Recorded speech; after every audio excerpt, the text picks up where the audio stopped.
¿Realmente somos el producto de una selección natural y el producto de una evolución, como postuló en su libro Carlos Darwin en el libro de las especies? Un libro que tú lo abres y lees esto. Quizá, chance y, puede que, no estoy seguro, a lo mejor. Todas estas frases no son científicas. Y al acabar el libro El origen de las especies, jamás él menciona el origen de las especies. Qué contradicción, ¿verdad? Si yo voy a hacer un libro, El origen de los leones, y acabo diciendo que yo tampoco sé dónde vienen los leones, por favor, por el amor de Dios, no le pongas el origen de los leones. Busca la búsqueda de los leones como título, pero no el origen de los leones. Y así estamos en un mundo, damas y caballeros, de confusión, de filosofías, hipótesis, especulaciones, será, no será. Por todos lados hay una gran confusión filosófica, religiosa, política actualmente en el mundo. El mundo nunca había estado tan confundido como se encuentra actualmente en el siglo XXI. Después de haber pasado el siglo XX, que fue el siglo con los avances más grandes tecnológicos, los descubrimientos científicos más grandes de la historia fueron en el siglo XX. Y a pesar de que el hombre se ensoberbeció en el siglo XX y llegamos a la luna, inventamos la época cibernética, la computadora y las plataformas espaciales, etcétera, etcétera, nunca en la historia había habido tantos ateos como en el siglo XX. Antes del siglo XX, Blaise Pascal, físico matemático francés, era cristiano. Isaac Newton, cristiano. Louis Pasteur, Alberto Einstein. Y las más grandes mentalidades que ha habido eran personas que tenían la Biblia como su centro de estudio y a Jesucristo como su Señor y Salvador. Como dijo Wernher von Braun, el que mandó el cohete a la luna en 1969, director de la NASA. Este hombre científico, Wernher von Braun, dijo las palabras: yo no me atrevería a ser un padre, a ser un hijo, a ser un ciudadano, ni buscar ni especular el origen de la vida y el origen del universo sin tener la Biblia y a Jesucristo como mi Señor y Salvador. Pero, ¿qué es lo que le sucedió al ser humano? Vuelvo a repetir, la Biblia dice que se ensoberbeció. Y como la Biblia nos muestra que Dios creó al ser humano como un ser libre, somos agentes morales, responsables de nuestras acciones, si somos el resultado de los animales, por eso los muchachos en la escuela se portan como changos también. Cuando se les comienza a enseñar que venimos de los animales, no hagas lo que este padre de familia le dijo a un muchacho hace poco en una universidad. Oye, hijo, le dijo el hijo al papá, ¿tú crees en Dios, papá? Y el papá le contestó, no, yo no creo en Dios. Y le dijo entonces el hijo, entonces, ¿por qué me exhortas a no fumar marihuana? ¿Sabes una cosa? Si tú no crees en Dios, tú no tienes ninguna base moral para poder decirle que lo que yo estoy haciendo es bueno o es malo, porque yo hago mis propias leyes. Yo quiero endiosarme igual que tú, padre. Claro que el hijo se estaba burlando de su papá, pero este es al punto donde se llega de la increíble confusión que existe de los famosos hombres o mujeres o maestros en las universidades que llenan actualmente las universidades del mundo diciendo a los estudiantes que son ateos y que no existe absolutamente nada. Y esta es la razón de tanta confusión, donde ya el mundo perdió la brújula. El matrimonio se está redefiniendo. Lo que durante miles de años fue un hombre y una mujer, ahora se cambia el matrimonio y ahora no es entre un hombre y una mujer. Es el síntoma más grande de descomposición social, damas y caballeros, a la que el mundo se está enfrentando. Y estamos como las ranas. Cuando la metes a una rana a una olla con agua fría y le prende la estufa, la rana, en lugar de que brinque cuando comience a hervir el agua, hace el experimento llegando a tu casa, ahí se va a quedar la rana en la olla hervida, porque su sangre se adapta a la temperatura del agua. Así estamos pasando nosotros, estamos tomándolo todo como normal, nos estamos adaptando a la nueva moral. Y estamos aceptando que es normal y la Biblia dice que no es normal, como lo vamos a ver a continuación. Muchos critican de por qué si Dios existe tiene que juzgar a los hombres algún día. Te voy a decir la respuesta si eres ateo, escéptico o agnóstico. Porque si no hay una vida después de la vida y no hay un juicio después de esta vida, no hay más que dos opciones. Una, perdemos totalmente la esperanza y dos, vamos a vengarnos nosotros mismos. Si no hay absolutamente justicia después de la vida, Entonces todos los nazis que asesinaron a casi 6 millones de personas y que murieron. El grupo de ISIS que está en el Medio Oriente ahorita, que están matando a cientos, miles de cristianos, degollándolos y mueren de un bombazo de repente. Y dices, pues qué fácil, ¿verdad? ¿Sabes una cosa? Te equivocas. La Biblia dice que hay un juicio que viene cuando tú mueras y cuando yo muera. Y este juicio somos salvados cuando ponemos nuestra fe en una cruz, donde el Hijo de Dios dio su vida para dar su sangre y decirnos estas palabras. De verdad les digo, que cualquiera que oye mi palabra y crea al que me envió, no vendrá a condenación. No pasará por este juicio porque ha pasado de la muerte a la vida. Juan 5:24. Los que traigan su Biblia en esta mañana, los invito a que la abran en el libro de Apocalipsis, capítulo 20. Apocalipsis, capítulo 20. El libro de Apocalipsis fue escrito hace 2000 años. Por el último de los sobrevivientes de los apóstoles de Jesucristo, llamado el apóstol Juan. Este hombre, Juan, tenía 95 años de edad, exiliado por el emperador romano en la isla de Patmos. Si tú vas a Europa o vas al mar Egeo, vas a encontrar que todavía está la isla de Patmos y se encuentra todavía el lugar donde el apóstol Juan estuvo exiliado por el emperador romano. El apóstol Juan tenía como 95 años de edad y nos imaginamos tal vez que ya estaba, bueno, para eso fui cristiano, colgando con cadenas. Los exiliados políticos del gobierno de Roma no les quitaban la ropa. Al llegar a la isla y al exiliarlos, les colgaban las cadenas y no les volvían a quitar la ropa. Ahí se hacían excremento y todas sus necesidades. Imagínense ustedes nada más a los 3, 4 días de estar así, cómo podrían morir estas personas sin ninguna misericordia del pueblo romano. Entonces Juan a los 95 años de edad va caminando por la playa. Todo eso se encuentra en el capítulo 1 de Apocalipsis y oye una voz atrás de él que le dice: yo soy el primero y yo soy el último. Yo soy el alfa y yo soy la omega. Yo soy el que tengo las llaves del infierno y las llaves de la vida. Y yo soy el que estuve muerto, mas he aquí que vivo por los siglos de los siglos. Y cuando Juan voltea, ve a una entidad espiritual brillante, con el pelo blanco como la nieve, los ojos refulgentes como las llamas, con un vestido de lino que le llegaba hasta los pies, con un cinturón que le ceñía la cintura de oro, con los pies refulgentes como el bronce bruñido, y le contesta el Señor Jesucristo: yo soy Jesús, el que estuve muerto, mas he aquí que vivo. Quiero que escribas, Juan, lo que va a ser, lo que ha sido y lo que será. Y así es como tenemos nosotros el libro, los 22 capítulos del libro del Apocalipsis, que contiene el final de la raza humana, que nos muestra claramente los avances tecnológicos como la marca del 666, que el anticristo va a ponerle muy pronto a la humanidad.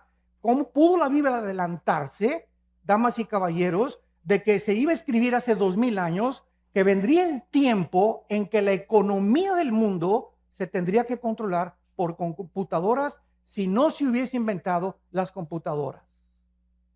¿Quién le reveló al apóstol Juan que vendría el tiempo que solamente con computadoras puedes controlar una marca y marcar a más de 7.5 billones de personas que estamos ahorita en el planeta Tierra? La Biblia es increíblemente demostrando las evidencias profundas que existen de que es un libro sobrenatural. En el capítulo 20, que es el capítulo que nos concierne en esta mañana, encontramos estos versículos del 11 al 15.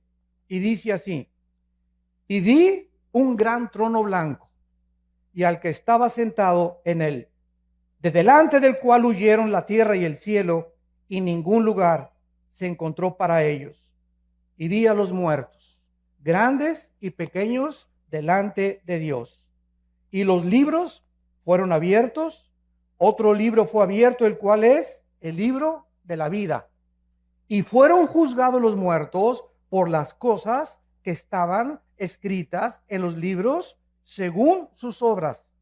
Y el mar entregó los muertos que había en él. La muerte y el Hades entregaron los muertos que había en ellos, y fueron juzgados cada uno según sus obras. y la muerte y el Hades fueron lanzados al lago de fuego. Esta es la muerte segunda, y el que no se halló inscrito en el libro de la vida fue lanzado al lago de fuego. Vemos nosotros que por causa de que no fuimos el resultado de una evolución, ni venimos de los animales, la Biblia nos muestra que somos criaturas racionales, agentes morales, responsables de todas las decisiones, pensamientos y palabras que hayamos hecho mientras estábamos vivos. Y por esta razón, por ser agentes morales libres, Dios nos tiene que juzgar. Porque si no hubiera un juicio y Dios no fuera el legislador de la moral, sería un monstruo de Dios. Muchas personas dicen, ¿cómo es posible que Dios haya creado el universo? Y si Dios es Dios, las clásicas preguntas de los ateos. ¿Por qué hay maldad? ¿Por qué si Dios tiene el poder de destruir al diablo, no lo destruye una vez? Y te contesto porque acabaría primero contigo. Entonces, ¿por qué estas preguntas? Simplemente porque no conocen las respuestas que están en la Biblia. Y quieren estas personas abarcar la mente de un ser completamente incomprensible, que sus pensamientos no son nuestros pensamientos, ni los caminos de Dios, ni la forma como Él actúa como tú y como yo, que tenemos cerebros de caracol, comparados con la grandiosidad, la majestuosidad y el poder infinito de Dios. Y nos ponemos con la soberbia de creer y pedirle cuentas a Dios. Y por esto y por aquello, y por esto y por aquello, que es la base del ateísmo y de la filosofía del ateísmo. ¿Por qué esto y el otro? Porque su mente no comprende estas cosas. En su bitácora concluyen, ¿verdad? Pues como yo no entiendo por qué está pasando, y si yo fuera Dios, hago a un lado a Dios y descarto a Dios de mi vida. Porque intelectualmente no puedo aceptar un Dios con estas condiciones. ¿Qué cosa más terrible? Y quiero decirles que antes de que yo fuera cristiano era ateo. Yo profesé el ateísmo durante 7 años. Y formé parte del Partido Comunista Mexicano. Y comprendí la teoría de Hegel, la dialéctica materialista. Y mi héroe era Nikolai Lenin desde la Revolución Rusa Bolchevique en 1917. El Che Guevara tenía un inmenso póster arriba de mi cama del Che Guevara, etcétera, etcétera, porque como todos los jóvenes idealistas, buscamos siempre identificarnos con algo. Yo quería entregarle mi vida a alguna cosa que valiera la pena, una revolución armada. Vamos a cambiar esto, vamos a un gobierno utópico, es lo que estaba buscando, porque no hay ningún sistema de gobierno, llámese socialismo, comunismo, democracia, que es el mejorcito de los gobiernos, pero tampoco es perfecto. No existe un gobierno porque el ser humano, dice la Biblia, somos seres imperfectos. Entonces luchamos contra algo que queremos cambiar porque traemos la eternidad en el corazón. Buscamos la justicia todos, buscamos la verdad, buscamos algo con que identificarnos que valga la pena. Estamos hartos de tanta hipocresía, de tantas cosas en el mundo. ¿Por qué? Porque fuimos hechos a la imagen y semejanza de Dios. Jamás he visto un grupo de conejos preocupados, ni de changos tampoco buscando el universo, de dónde vengo, quién soy, a dónde me dirijo. ¿Por qué? Porque estas son características únicas, peculiares, que Dios derramó en el ser humano. Vemos en primer lugar que el apóstol Juan dice lo siguiente: vi un gran trono blanco y al que estaba sentado en él. Dice la Biblia que hay un trono. Un trono es un símbolo de autoridad y de gobierno. Hay un ser en el universo, en algún lugar en el universo, donde Él está gobernando el universo con el poder de su palabra. Y este Dios que está sentado ahí en su trono, dice Juan que Él lo vio, porque Juan fue sacado de espiritualmente su espíritu. La Biblia dice que somos espíritu, que tenemos un alma y que vivimos dentro de un cuerpo. No hay ningún libro que te pueda decir de qué está formado el ser humano. Freud quiso penetrar en la mente subconsciente creyendo que el ser humano, en la psique se encontraba su problema, y trató de hipnotizar a los pacientes enfermos con histeria y con paranoias y con esquizofrenias, etcétera, etcétera, y tratar de inconscientemente traerlos al consciente para que su subconsciente fuera sanado. Sin embargo, Freud se enfrenta solamente a la mente. Ese fue su grande fracaso. El problema del ser humano es mucho más profundo que la psique, que la mente, y la Biblia nos dice: el problema del ser humano es espiritual. El hombre es espíritu, tú eres espíritu y yo soy espíritu, Tenemos un alma. El alma es la mente, las emociones, los sentimientos y la voluntad. Y vivimos dentro de un envase, este cuerpo que todos los días se deteriora y perdimos millones de células cada día, y que cada vez envejecemos. Es un cuerpo completamente que va a desaparecer y nos van a enterrar en la tumba, o que te cremen. No importa cómo acabemos en la panza de un tiburón o un temblor, no importa cómo el cuerpo muera. Jesucristo dijo: yo soy la resurrección y la vida. Y quiero decirte que no importa a la edad que mueras, ni cómo mueras, te voy a volver a levantar, como levanté a Lázaro cuando le dije: Lázaro, que tenía 3 días descompuesto su cuerpo, donde las neuronas del cerebro estaban completamente ya destrozadas, donde la sangre ya no estaba circulando, estaba ya casi coagulándose. El espíritu entra dentro de Lázaro y sale de la tumba para demostrarnos que solo Cristo, no Buda, ni Mahatma Gandhi, ni el gurú Maharishi Kachi Marakakachi, ni el Dalai Lama, que el Dalai Lama le dijo en 1992 al Papa Juan Pablo II que él era Dios. Me acuerdo que yo mandé un correo a la embajada china y le dije al Dalai Lama: si usted es Dios, díganos cuándo va a resucitar. Anúncienos, si usted es Dios, tiene el pulso de la vida. Y solo hay un nombre que anunció con anticipación: el Hijo del Hombre será entregado en manos de pecadores y resucitará a los 3 días. Y así fue, cuando Él resucita, era el sello de Dios de que Él era el Hijo en el cual Dios tenía su complacencia. Y la Biblia dice: a Él oíd. Y desde ese momento, cuando yo supe eso, me di cuenta que era la única persona que valía la pena oír, y que dijo: yo soy el camino, la verdad y la vida. Había estudiado yo a Buda, a Mahatma Gandhi, al Dalai Lama, a Confucio, a Zoroastro, a los gurús, etcétera, etcétera. Había estudiado todos los líderes filósofos y religiosos que ustedes ponen a enunciar, y comparé todos los libros: el Tripitaka de Buda, el Zoroastro, los Vedas de los persas, el Corán de los musulmanes. Todos los libros sagrados los comparé con la Biblia, y a todos los líderes sagrados los comparé con Jesucristo, y ni siquiera pude atreverme a decir que había alguna comparación. Ningún libro sagrado contiene la información de la Biblia. Ninguno de los líderes que han existido en el mundo ni siquiera se puede atrever a compararse con la vida inmaculada, preciosa, maravillosa, celestial del Hijo de Dios, Jesucristo. Este juez, dice la Biblia en el libro de Hechos, capítulo 10, que será Jesucristo. La Biblia lo anunció con muchos años de anticipación con estas palabras: como Dios ungió con el Espíritu Santo y con poder a Jesús de Nazaret, y como éste anduvo haciendo bienes y sanando a todos los oprimidos por el diablo, porque Dios estaba con él.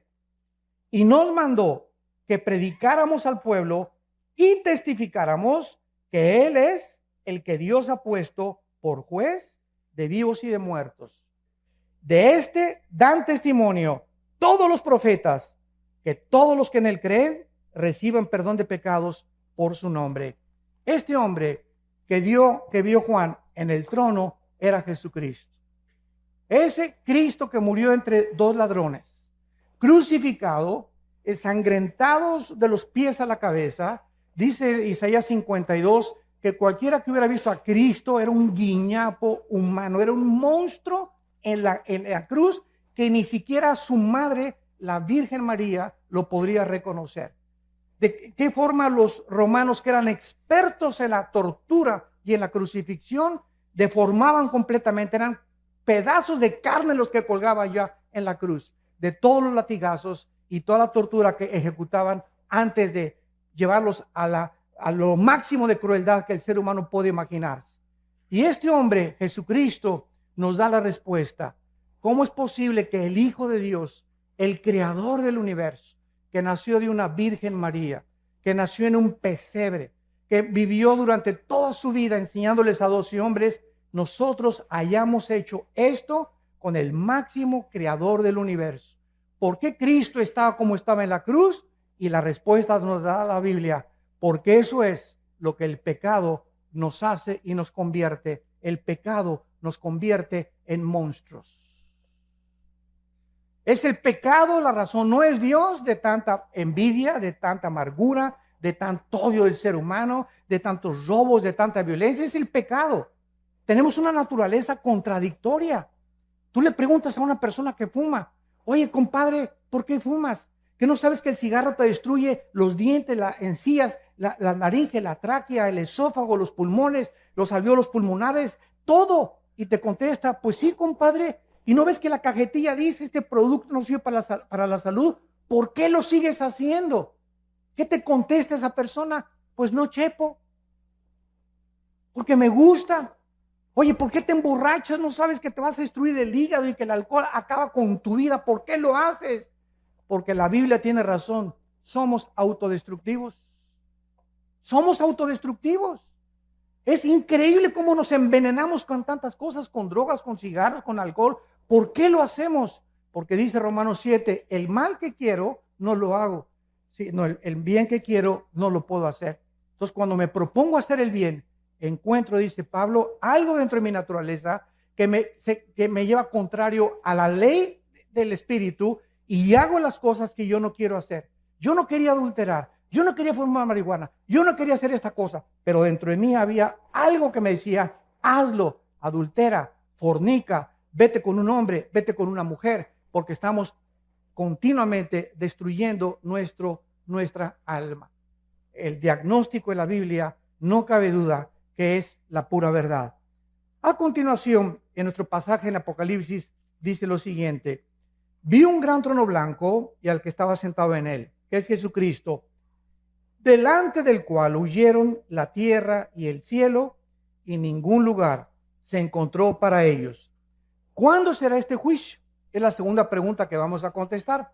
La primera es Jesucristo, Él va a ser el juez, el que murió en la cruz y resucitó de los muertos, del cual tú te burlaste, del cual tú te reíste, del cual tú creíste mejor a Carlos Darwin que a Jesucristo. Qué increíble, ¿verdad? Tú creíste más a Carlos Marx que a Jesucristo. Le creíste más al Maharaji Tachi Marakaji que a Jesucristo. Le creíste más a Mahatma Gandhi que a Jesucristo. Es increíble, a pesar de las evidencias increíbles que tiene la Biblia y Jesucristo. Pero esta es la condenación, que la luz vino al mundo y los hombres no aman la luz ni la verdad. Tú amas las tinieblas y prefieres en tu soberbia y en tu orgullo creer más a hombres como Marx, como Freud, como Mahatma Gandhi, que fueron hombres, algunos ilustres, pero no le has querido creer a aquel que dijo, yo soy el camino, la verdad y la vida. Yo soy el camino, la verdad y la vida. ¿Y Jesucristo es lo que él dijo ser? ¿O es el ser más psicópata, esquizofrénico, maníaco, depresivo que pueda haber existido en la humanidad? Porque nadie se ha atrevido a decir, yo soy la verdad absoluta del universo entero. Y en mí están encerrados todos los secretos de la sabiduría y del conocimiento. Este tiempo será cuando desaparezca este planeta y el universo. Dice la Biblia en el libro de Isaías, en el Antiguo Testamento, profetizando que iba a desaparecer el mundo donde vivimos con estas palabras. Porque he aquí, Isaías 65, 17, yo crearé nuevos cielos y nueva tierra, y de lo primero no habrá memoria, ni más vendrá el pensamiento. En otras palabras, esto te contesta la pregunta, oiga, y cuando llegue al cielo, si no está mi perro Fido conmigo, ¿no lo voy a extrañar? ¿Y si no está mi abuelita conmigo? ¿Y si no están mis hijos conmigo en la otra vida? ¿Y si mi esposo y a los que yo amé se van al infierno y yo me voy al cielo? ¿Tú crees entonces que el cielo sería un lugar de completo descanso y de completo reposo y completa paz si tuviéramos esos sentimientos que tenemos aquí abajo en la tierra? ¿Por qué pensamos así? Porque creemos que vamos a tener la misma mentalidad que tuvimos aquí en el mundo. Pero cuando vayamos al cielo, Jesucristo dijo una vez que le tocaron la puerta y que estaba enseñando a sus discípulos, Señor, en la puerta está tu mamá y tus hermanos. Le tocaron la puerta y volteó Jesucristo y les dijo, ¿verdad? Pasen, les dijo que pasaran. No les dijo eso, ¿verdad? ¿Por qué su mamá y sus hermanos no entraron al estudio bíblico? ¿Por qué no entraron? ¿Por qué no se juntaban y lo seguían como lo siguieron 12 apóstoles? Entonces Jesucristo no fue a recibir a su mamá ni a sus hermanos, sino que se volteó a los discípulos y les dijo, mi madre y mis hermanos son ustedes los que hacen la voluntad de mi Padre. Entonces, en el cielo, nuestros padres y hermanos que tuvimos aquí no necesariamente van a estar con nosotros. Va a haber nuevas familias, de acuerdo a Isaías 65 y Isaías 66.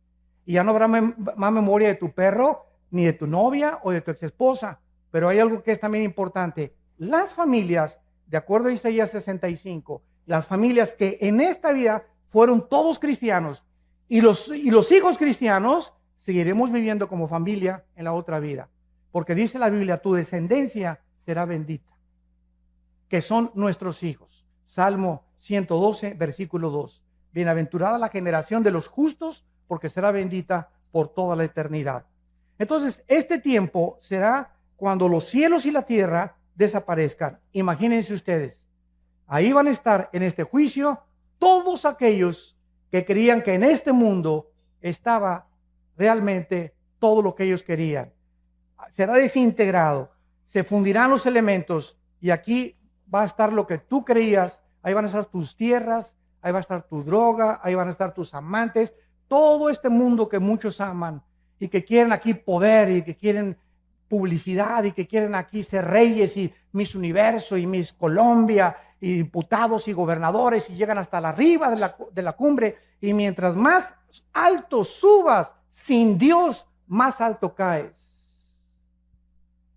Es el problema de los que llegan a la cumbre, artistas, cantantes, deportistas, llegan a la cumbre y algo les pasa. No fuimos hechos para llegar a la cumbre, para recibir tanto aplauso y tanto amor y tanto honor sin descomponernos.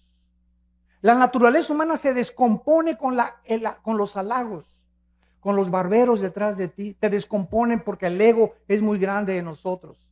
Entonces, cuando un político sube hasta arriba y un gobernante sube hasta arriba y un deportista y un artista como Michael Jackson, Elvis Presley y te nombro cientos, acaban drogados, como Prince, acaban drogados, acaban degenerados sexualmente, acaban completamente o se suicidan o se quitan la vida porque no soportan estar allá arriba. Mientras más altos suben, más rápido nos descompone las alturas. Solo Dios puede darnos el poder de llegar a algún lugar en la cumbre con Él, porque le damos la gloria a Él. Y cuando no es así, vemos cómo se descompone el ser humano. Vemos a continuación que la Biblia nos muestra que ningún lugar se encontró para los incrédulos. Estas personas van a ver en este juicio donde vivieron. Van a ver así el mundo que va a desaparecer, donde tenían su esperanza, el mundo donde se divirtieron y se burlaron de Dios, el mundo que creyeron que significaba todo para ellos. De repente, así como una burbuja de jabón, será completamente deshecho. Dice Marcos 8:34 que Jesucristo le dijo a la gente: todo el que quiera salvar su vida la va a perder, y el que pierda su vida por causa de mí y del evangelio la salvará. Porque ¿qué aprovechará el hombre si ganara el mundo y perdiere su alma? ¿De qué te sirve haber llegado a Miss Guerrero, gobernador de Guerrero, senador, diputado, presidente de la República? Dime lo que tú quieras. O haber tenido los millones que tú quieres, que crees que en el dinero se encuentra la felicidad. ¿De qué te sirve la intelectualidad o el conocimiento al que has llegado, sabiendo que mientras más sabes, menos sabes y más nos falta por conocer? Nada nos puede satisfacer en esta vida. Todo es vanidad de vanidades. Todo es vacío sin Dios. Nada tiene ningún propósito sin Dios, porque fuimos creados para Él. Fuimos creados para tener comunión con Él, damas y caballeros. Entendámoslo. Cualquier otra cosa siempre te dejará vacía tu alma. Vas a llegar donde tú creíste que querías llegar. Y después de eso te das cuenta que sigues vacío. Como dijo un expresidente de México, a los 65 años de edad, un año antes de morir. Como lo acaba de decir uno de los millonarios más grandes de México, que murió su esposa: soy el hombre más vacío, más triste, y no necesito nada de lo que tengo, porque siento que algo me dice en mi vida que necesito a Dios. Y unos llegan a los 70 años a Dios, otros a los 80, gracias a Dios. Pero ¿por qué tienes que llegar a esa edad sin darte cuenta que fuimos creados para encontrar a Dios? Para que Él nos ayude a ser hombres, mujeres, para que nos ayude en nuestro matrimonio, para que sepamos cómo educar a nuestros hijos, cómo administrar nuestros negocios, cómo vivir en la vida, a qué darle prioridad en la vida, si es a mi esposa o a mis hijos o a mi trabajo. Y cuando buscamos a Dios primero y sobre todas las cosas, todas las demás cosas nos son añadidas. Vemos en segundo lugar, que dice Apocalipsis 20, versículo 12, y vi a los muertos, grandes y pequeños, delante, de pie ante Dios. Aquí no está hablando de los altos y los chaparritos. Cuando dice los grandes y los pequeños, está hablando que en este juicio estarán los grandes, o sea, los gobernantes, todos los presidentes que han existido en la historia, todos los dictadores que han existido en la historia, Hussein, Benito Mussolini, José Stalin, Hitler, etcétera, etcétera. Todos estos grandes hombres gobernantes, reyes, magnates, millonarios, que abusaron de su autoridad, que abusaron del pueblo, que explotaron a las naciones y a los pueblos, que fueron déspotas y tiranos, serán juzgados, dice la Biblia. Así que no tenemos por qué perder la esperanza ni por qué tomar venganza. Dios ha establecido un día en el que ha de juzgar a los vivos y a los muertos. Pero también dice a los pequeños. ¿Quiénes son estos? Los esclavos, sirvientes, trabajadores, campesinos e indígenas también. Los más exaltados y también los que están hasta abajo. Nadie se le va a escapar al juicio de Dios. Ahora, ¿sobre qué base va a juzgar Dios tu vida y mi vida? Dice el versículo 12, y fueron abiertos los libros. Y el libro de la vida, y fueron juzgados los muertos por las cosas que estaban escritas en los libros según sus obras. La Biblia dice que cuando una persona nace en este mundo, desde Adán y Eva, todos los nombres de todas las personas, desde Adán y Eva, están escritos en un libro. Hay el libro de la vida y el libro de la vida del Cordero. Son dos completamente diferentes. Y el otro libro, que es el de los registros que vamos a ver. En el libro de la vida están escritos todos los seres humanos. Todos los que rechazaron a Cristo serán borrados del libro de la vida. Todos los que en el libro de la vida han recibido a Cristo son pasados al libro de la vida del Cordero.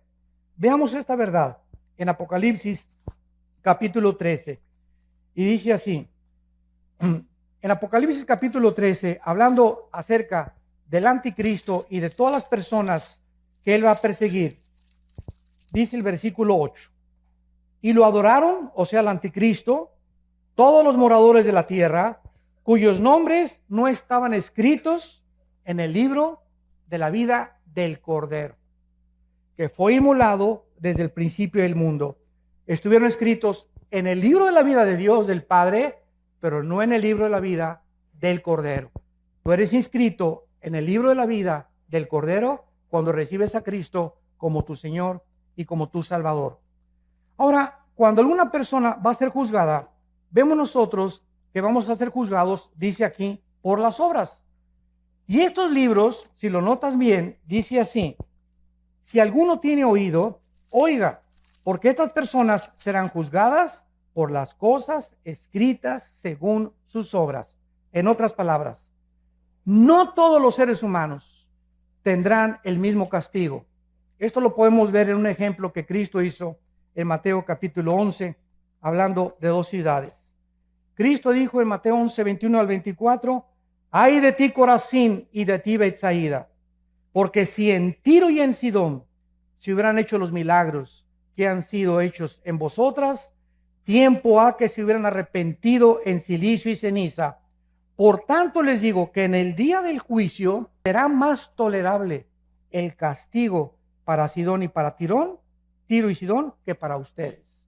En otras palabras, la Biblia dice que las personas, aquí está otra respuesta, que nunca oyeron hablar de Cristo. Cuando yo voy a alguna universidad, a algún seminario teológico, siempre me lanzan las mismas preguntas. ¿Y qué de las personas budistas, musulmanes, indígenas que nunca oyeron hablar de la Biblia ni de Cristo? La Biblia tiene respuestas para cada cuestionamiento intelectual. La Biblia dice que las personas, Romanos 2, del 12 al 15, que murieron sin Cristo van a ser juzgados por sus conciencias, de acuerdo a cómo contestaron a sus conciencias. Y nosotros y todos ustedes que están aquí en esta mañana y todos los que hemos oído la Biblia, seremos juzgados por este libro. Porque al que mucho se nos ha dado, mucho se nos va a pedir. Más te valió no haber venido a este desayuno. Te lo digo con todo mi corazón. Porque en el momento en que tú oyes la palabra de Dios, te haces mucho, mucho más culpable que una persona que nunca la oyó. Y esta es la condenación, que tú oyes la palabra y ves la luz delante de ti y dices, no la quiero. Hay otras personas que no tienen el privilegio que Dios te está dando en esta mañana de arrepentirte de tu vida y de tus pecados. Y la oportunidad de comenzar una nueva vida, como el testimonio que escuchamos, que solo Dios puede cambiarte. Pero las personas que nunca oyeron de Cristo serán juzgadas por sus conciencias. Por ejemplo, Sodoma y Gomorra fueron destruidas en 24 horas. El diluvio tardó 120 años, donde Noé, arrepiéntanse, 120 años Dios le dio a Noé y a esa civilización para que se arrepintieran hasta que vino el diluvio. A Sodoma y Gomorra le dio 24 horas. ¿Se dan cuenta ustedes? ¿Es Dios injusto? No. Simplemente los pecados de Sodoma y Gomorra son dos ciudades que llegaron y traspasaron donde Dios vio que no tenían regreso, que habían llegado a tal grado su depravación sexual que si no eran detenidos y no eran extinguidos del planeta Tierra, cundiría y se expandiría por todas las ciudades el pecado de la homosexualidad. Entonces, Corazín y Betsaida fueron dos ciudades en las que Cristo estaba enfrente de ellas. Y Cristo les dice, si otras ciudades que no me oyeron hubieran oído lo que ustedes oyeron, será más tolerable, no serán castigadas tanto como los voy a castigar a ustedes, porque al que mucho se le da, mucho se le pide. Y tú y yo somos ante Dios culpables de lo que hemos oído en esta mañana. Vemos en el versículo 13, en Apocalipsis 20, y el mar entregó los muertos que había en él. Y la muerte y el Hades entregaron los muertos que había en ellos, y fueron juzgados cada uno según sus obras. Dice la Biblia que va a haber dos tipos de resurrecciones. Juan capítulo 5. Los que hicieron lo bueno a resurrección de vida. Los que hicieron lo malo a resurrección de condenación. No hay más que dos juicios. Los que hemos recibido a Jesucristo, ya no vamos a ser en la muerte juzgados por nuestros pecados. Seremos juzgados por nuestras obras, nada más, sin perder la salvación.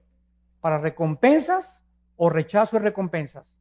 Pero aquellos que fueron juzgados y que no resucitarán hasta la segunda resurrección, son los que menciona Apocalipsis 20, del 11 al 15, que es el pasaje que estamos estudiando. Entonces, la primera resurrección tiene varias resurrecciones.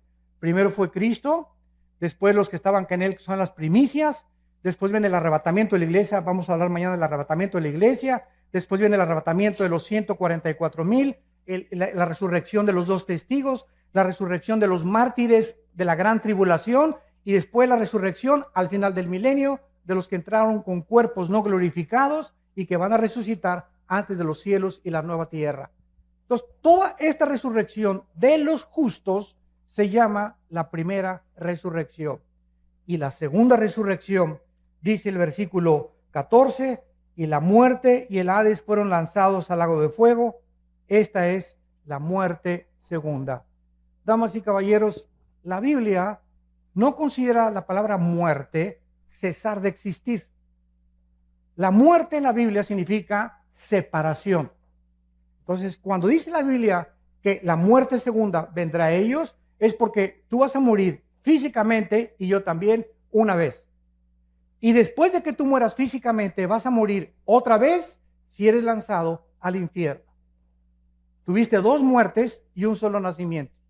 El cristiano tiene dos nacimientos, nací de mi mamá y nací del Espíritu Santo. Y moriremos una sola vez, físicamente. Porque al morir nos están esperando los ángeles para llevarnos a la presencia de Dios. Y no porque seamos buenos ni mejores que los demás, simplemente por haber creído en el nombre del Hijo de Dios. Y cuando lleguemos al cielo nos vamos a quitar las coronas, dice Apocalipsis 4, y se las vamos a dar a Cristo y le vamos a decir: Padre, no merezco ni la corona, porque por tu gracia y por tu misericordia nosotros somos lo que fuimos mientras estábamos en este planeta. Y saldrán del mar, dice la Biblia, todos los que murieron en los océanos Atlántico y Pacífico, el mar Mediterráneo, el mar Egeo, el Golfo Pérsico, los mares Rojos y Muerto, todos los que murieron en avionazos, hundimientos de barcos o que se los comieron los tiburones, van a salir del mar. Y los demás saldrán del centro de la tierra, y dice: y la muerte y el Hades fueron resucitados y entregados a ellos y juzgados por sus obras. ¿Qué es el Hades? El Hades es una prisión en el centro de la tierra, donde si tú mueres sin Cristo, inmediatamente en segundos desciendes al centro de la tierra. Es como una prisión temporal, donde estás esperando hasta después del milenio o del reino milenial de Jesucristo. Vas a ser resucitado para presentarte a este juicio y juzgado por tus obras. El Hades es una prisión en el centro de la tierra, donde están únicamente los espíritus de los seres humanos desde Adán hasta nuestros días que rechazaron a Dios. El infierno es el lugar donde van a ser lanzados. Y cuando nosotros estudiamos la Biblia, nos damos cuenta que esta profundidad o esta prisión que se encuentra en el centro de la tierra, van a salir todos los para ser presentados delante de Dios, los grandes y los pequeños. Y ahí estarán los dictadores, los reyes, junto con los indígenas, los esclavos y todos aquellos seres humanos que nunca les importó nada seguir a Jesucristo. Saldrán del mar, saldrán del Hades y serán castigados según sus obras.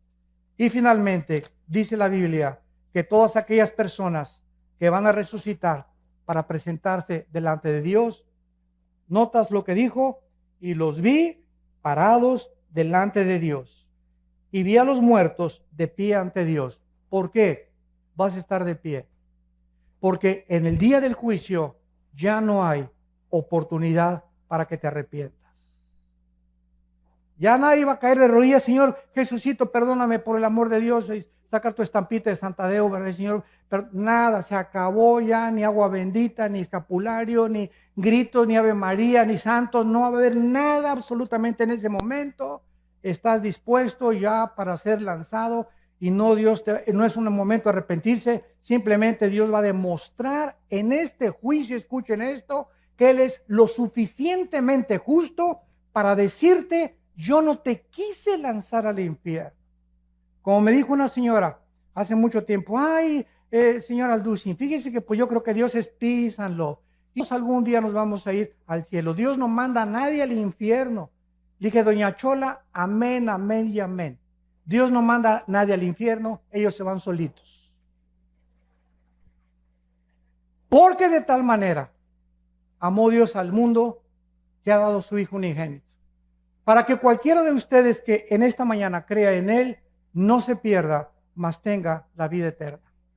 En esta vida tú estás escogiendo. Al decirle no a Dios, tú estás determinando. Eres un ser moral libre. Dios nos amó de tal manera que dio su vida en una cruz por nosotros. Pero si tú te vas al infierno, Él no te va a lanzar al infierno. No habrá una sola persona en el infierno que antes no haya sido amada por Dios. Así que es el lugar donde tú estarás más a gusto. Porque si en esta vida no te gustó la santidad, ni estar con cristianos, ni seguir a Jesucristo, ni creer en la Biblia, en la otra vida te sentirías incómodo con nosotros. Es algo que nosotros tenemos que entender. Dios no puede forzar a nadie, ni violar la característica más grande que Dios nos dio, que es la libertad de escoger, el libre albedrío. ¿No quisieras tú en esta mañana venir a la cruz? Yo no te invito a que vengas a ninguna religión. El cristianismo no es una religión. Cristo no bajó del cielo a traernos otra religión de las miles de religiones que existen. Cristo bajó del cielo a traernos la vida eterna. Y esta es la vida eterna: que te conozcan a ti, al único Dios verdadero, y a Jesucristo al que tú has enviado. Y este es el testimonio que Dios nos ha dado, la vida eterna: y esta vida está en su Hijo. El que tiene al Hijo tiene la vida. El que no tiene al Hijo, aunque seas católico o protestante o mormón o testigo de Jehová, no importa la religión que tengas. Si tú no tienes al Hijo, tienes una religión, pero no tienes la vida eterna. ¿Te das cuenta de la grande diferencia y de la ignorancia tan grande que hay por ignorar la Biblia? Que estamos satisfechos con una religión. Pues yo voy el domingo y me comulgo, o a mi iglesia, etcétera, etcétera, y de lunes a viernes me porto como el hijo del anticristo. Hago lo que me da la gana, ¿verdad? Total que Dios me va a perdonar. ¡Cuánta ignorancia! ¡Qué susto te vas a llevar el día que tú te mueras! ¿Y cuántos de nosotros en esta mañana estamos seguros que amanecemos? Ninguno de nosotros. En el año 2001, 3,000 personas se levantaron en Nueva York y trabajaban en las Torres Gemelas. 3,000 personas se levantaron y le dijeron a su esposa: mi amor, nos vemos a las 12 para el lunch, nos vemos al mediodía. Se pusieron su corbata. Esas 3,000 personas, ¿quién se iba a imaginar que 2 aviones se iban a estrellar con unas Torres Gemelas y que era la última vez que a su esposa le decían te amo?